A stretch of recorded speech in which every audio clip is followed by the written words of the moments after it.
నక్షత్రం గా అంటే ఒక గమనం, ఊగా అని అనగా ఆ నక్షత్రపు గమనం.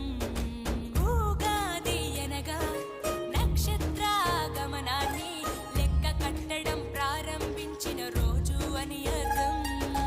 తెలుగు జాతికిది శ్రీకారం, ఇదే కొత్త మన సంవత్సరం.